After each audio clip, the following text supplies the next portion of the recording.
Sinasabi ko na po, yung police report na yan, it's a fake document. So yung Malacanang po nag-held ng press briefing ngayon, July 15, 2025. So yung favorite nating ante, si Auntie Claire, pakinggan po natin. Just to follow up on Tantoco case, I would like to reiterate that Senator Amy Marcos issued a statement urging Malacanang to release a comprehensive report about what happened, the whereabouts of the First Lady. Do you see a need for this? Are you going to heed to this call? Pinaliwanag na po natin lahat ng mga katotohanan. So, wag po tayo kasing maniwala masyado sa drama, sa gimmick, sa gawa-gawang kwento. Siguro din tayo po bilang miyembro ng media, kaya din po natin alamin kung ano ba talagang katotohanan ito. So, sinasabi ko na po, yung police report na yan, it's a fake document. Ayun, napansin nyo ba yung term na ginamit niya? Hot na hot kasi ngayon yung Tantoco kasi di ba namatay siya. You know, he died a few months ago and then so naging mainit siya na topic kasi involved si First Lady. Ngayon, lumabas na yung coroner's report. Tsaka yun nga, connected sa coke yung pagkamatay. So yung sabi ni Usek is fake daw yung police report. Take note yung term na ginamit niya is police report at saka hindi po coroner's report. So magkaiba po kasi yun Iba yung coroner's report tsaka iba din yung police report.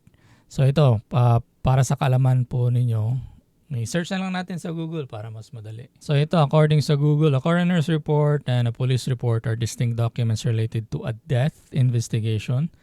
Though they may be related, the coroner's report primarily focuses on determining the cause and manner of death, while a police report focuses on investigating potential criminal activity. So, if you search for Paulo Tantoco, most of the reports na nasa media, mainstream media, mga vloggers, most of the term that they were using was coroner's report. Kasi again, iba yung coroner's report saka iba yung police report. Now, I don't know kung anong police report pinagsasabi ni Usek. But that's the point na pinupush ng mainstream media tsaka ng mga ibang tao or most of the people that's aware of this is yung coroner's report. Kasi yun mismo igaling sa medical examiner kung ano ba yung cause ng death. And obviously, yung cause ng death is about cocaine. And basically, she answered it by not answering the question. Diba?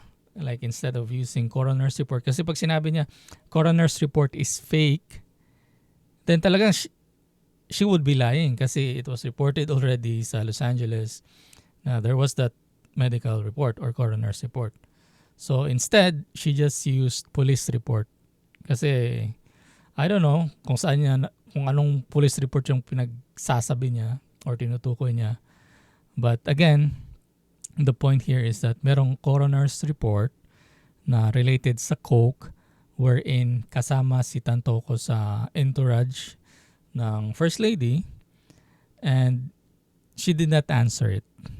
So, alam niyo yon kapag hindi niya sinagot, malamang merong tinatago. Let's check the other video. Ma'am, tumaas po yung trust rating ng Pangulo noong May 38%, ngayon June 48%. Ano po yung nakikita nating factors na nakatulong para po tumaas yung trust rating ng Pangulo despite po ng political noise at pamumulitika laban sa kanya at sa administrasyon po? Oo nga no, kahit na sobrang panggigiba sa kanya ng mga obstructionist na ito na walang magawa kundi manira na manira at hindi makita magagandang trabaho ng Pangulo.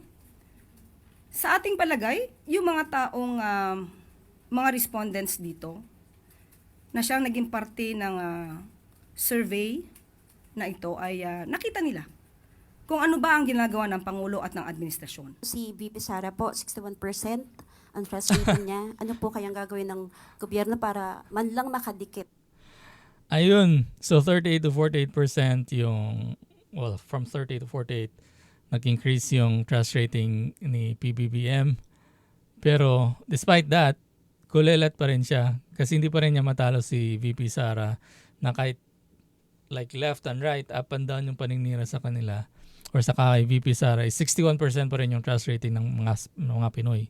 Imagine, yung vice president mo na pina-impeach ng Congress, tinitira-tira ng Malacanang, mas malaki yung tiwala ng mga tao sa kanya kesa sa inyo. Ito kasi yung situation yung the Duterte administration, yung previous administration, they created a movement wherein talagang they show their love, their passion to help the Filipino people. At saka nakikita naman, di ba?